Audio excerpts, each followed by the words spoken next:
Hi friends, welcome to akshaya.com. இன்றைக்கி இந்த வீடியோவில் நல்ல காரசாரமான ரொம்பவே டிஃப்ரெண்ட்டான ஒரு சைட் டிஷ் ரெசிபி. தக்காளி ரொம்பவே மலிவாக கிடைக்கிற நேரத்தில் இது மாதிரி ஈஸியாக செஞ்சு வச்சுட்டிங்கன்னா 6 மாதம் வரைக்கும் கூட நீங்கள் ஸ்டோர் பண்ணி வச்சு சாப்பிட்லாம். இது சுட சுட சாதம், சப்பாத்தி, தோசை, இட்லியோடலாம் சேர்த்து சாப்பிட்டிங்கன்னா ரொம்ப சூப்பராக அட்டகாசமாக இருக்கும்.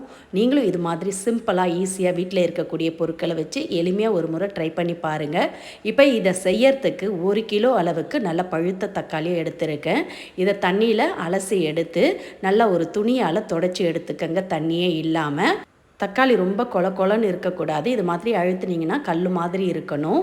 இப்போ அதோட காம்பு பகுதியை கட் பண்ணிவிட்டு இதை 4ஆக கட் பண்ணி எடுத்துக்கலாம். ஒரு தக்காளியை 4ஆக கட் பண்ணி எடுத்துக்கங்க. ரொம்ப பொடியாக கட் பண்ணாமல் கொஞ்சம் பெரிய பெரிய பீசஸாக இது மாதிரி கட் பண்ணி எடுத்துக்கலாம். பாருங்கள், ஒரு தக்காளியை 4 பீசஸாக கட் பண்ணி எடுத்துருக்கேன். அப்போ தான் அதோட சாறு விதைகள்லாம் வெளியே வராமல் இருக்கும். இந்த சைஸுக்கு எல்லாத்தையுமே கட் பண்ணி எடுத்து வச்சுக்கலாம்.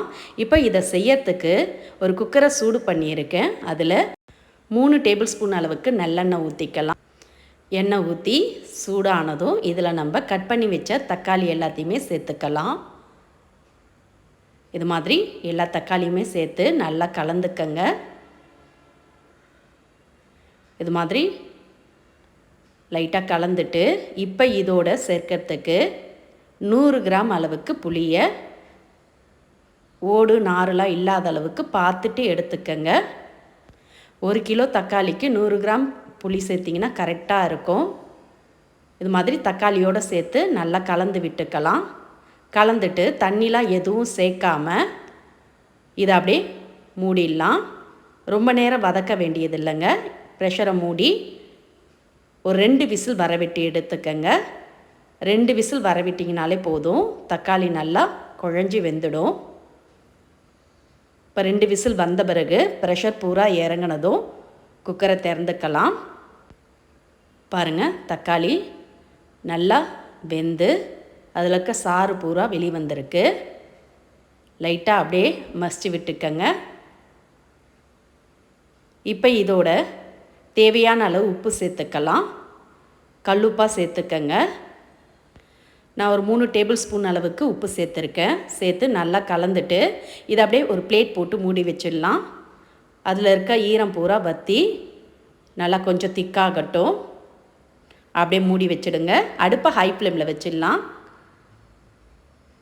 ஒரு 5 நிமிஷத்துக்கு அப்புறம் திறக்கிறேன். நல்லா அதில் இருக்க ஈரம் பூரா வற்றி நல்லா கொஞ்சம் திக்காயிருக்கு. தக்காளியும் நல்லா மசிஞ்சு வெந்திருக்கு பாருங்கள். இப்போ அடுப்பை ஆஃப் பண்ணிவிட்டு இதை அப்படியே நல்லா ஆற விட்டுடலாம். இது நல்லா கம்ப்ளீட்டாக ஆறணும். ஆறின பிறகு மிக்சர் ஜாருக்கு சேர்த்துக்கலாம். இப்போ இதோடு சேர்க்கறதுக்கு ஒரு வாணலில் 1 டேபிள் ஸ்பூன் அளவுக்கு வெந்தயம், 2 டேபிள் ஸ்பூன் அளவுக்கு கடுகு சேர்த்துக்கலாம். சேர்த்து அதை நல்லா வறுத்து எடுத்துக்கலாம். கடுகு வெந்தயம் நல்லா பொரிஞ்சு வரணும். எந்த அளவுக்கு நல்லா பொரிஞ்சு வருதோ அந்த அளவுக்கு நல்ல சுவையாக மணமாக இருக்கும். பாருங்கள், கடுகு வெந்தயம் நல்லா பொரிஞ்சு வருது. இப்போ அடுப்பை ஆஃப் பண்ணிவிட்டு இதை அப்படியே மிக்சர் ஜாருக்கு மாற்றிக்கலாம். மாற்றி நல்லா ஆறின பிறகு இதை நல்லா பவுட்ரு பதத்துக்கு அரைச்சி எடுத்துகிட்டு வந்துடலாம். பாருங்கள், இது மாதிரி நல்லா நைஸாக அரைச்சி எடுத்துக்கங்க. இது அப்படியே இருக்கட்டும். இப்போ ஆற வச்ச தக்காளியை பெரிய மிக்சர் ஜாருக்கு மாற்றிக்கலாம். சின்ன மிக்சர் ஜாராக இருந்தால் 2 ஈடாக சேர்த்து அரைச்சிக்கங்க. பெரிய ஜாருன்றதுனால நான் எல்லாத்தையுமே மொத்தமாக சேர்க்குறேன். சேர்த்துட்டு இதோட 200 கிராம் அளவு மிளகாய்த்தூள் சேர்த்துக்கலாம். 1 கிலோ தக்காளிக்கு 200 கிராம் அளவுக்கு மிளகாய்த்தூள் சேர்த்திங்கன்னா தான் நல்லாயிருக்கும் ஊறுகாய் காரசாரமாக. இது கூடவே நம்ம அரைச்சி வச்ச கடுகு வெந்தய பொடியை சேர்த்துக்கலாம். சேர்த்துட்டு லைட்டாக ஸ்பூனால் கலந்துட்டு இதை ஒரு ஓட்டி எடுத்துக்கங்க. தக்காளியோட நல்லா மிளகாய்த்தூள் எல்லாம் சேர்த்து இது மாதிரி நல்லா மஞ்சள் இருக்கணும். நல்லா இது மாதிரி மஞ்சள் பிறகு இதை அப்படியே எடுத்து ஒரு மிக்சிங் பவுலில் மாற்றிக்கலாம்.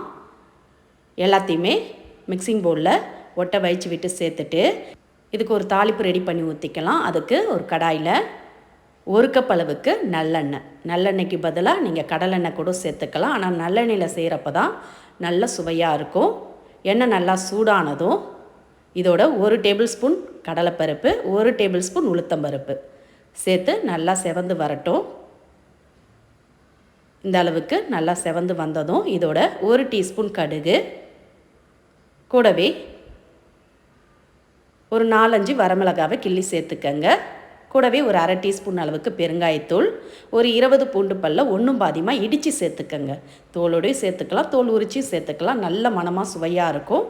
சேர்த்து பூண்டெல்லாம் நல்லா பொரிஞ்சு செவந்ததும் இதோட ஒரு கைப்பிடி அளவுக்கு ஃப்ரெஷ்ஷான கருவேப்பிலை சேர்த்து கலந்து விட்டு இதை அப்படியே எடுத்து சூட்டோட நம்ம அரைச்சி வச்ச தக்காளி விழுதில் சேர்த்துக்கலாம். இதை சூடான எண்ணெயோடு நம்ம சேர்க்குறப்ப தான் மிளகாய்த்தூளோட பச்சை வாசனைலாம் போய் நல்ல மணமாக சுவையாக இருக்கும். இது மாதிரி சூட்டோடே சேர்த்து நல்லா கலந்து விட்டுக்கங்க. நல்லா எல்லா இடமும் பரவுற மாதிரி அடி வரைக்கும் நல்லா கலந்து விட்டுக்கலாம். கலந்துட்டு இதை அப்படியே கம்ப்ளீட்டாக ஆற விட்டுடுங்க. நல்லா ஆறணும். இது ஆறின பிறகு இதை ஒரு கண்ணாடி பாட்டிலில் மாற்றி 6 மாதம் வரைக்கும் கூட நீங்கள் வச்சு ஸ்டோர் பண்ணலாம். சூப்பராக அருமையாக இருக்கும். ஃப்ரிட்ஜெல்லாம் வைக்கவே வேண்டியது இல்லைங்க. வெளியே வச்சு ஸ்டோர் பண்ணி சாப்பிட்டாலே ரொம்ப அருமையாக இருக்கும். இதை நீங்கள் வெளியூர் ட்ராவல் கூட கொண்டு போகலாம். நல்ல சூப்பராக இருக்கும். சூடான சாதத்தோடு இதை கொஞ்சம் சேர்த்து சாப்பிட்டு பாருங்கள், அட்டகாசமாக இருக்கும். இதை தோசை, இட்லி, சப்பாத்தி எல்லாத்துக்குமே இது ஒரு சைடிஷ் இருந்தால் போதுங்க. சட்னி, சாம்பார்லாம் கேட்கவே மாட்டாங்க. தக்காளி மலிவாக விற்கிற நேரத்தில் கிலோ கணக்கில் செஞ்சு ஸ்டோர் பண்ணி வச்சுடுங்க. இனி 6 மாதத்துக்கு சைடிஷ் பிரச்சனையே இல்லை. இது ஒன்று இருந்தால் போதும். எல்லாத்துக்குமே நல்ல சூப்பரான பக்காவான காம்பினேஷனாக இருக்கும்.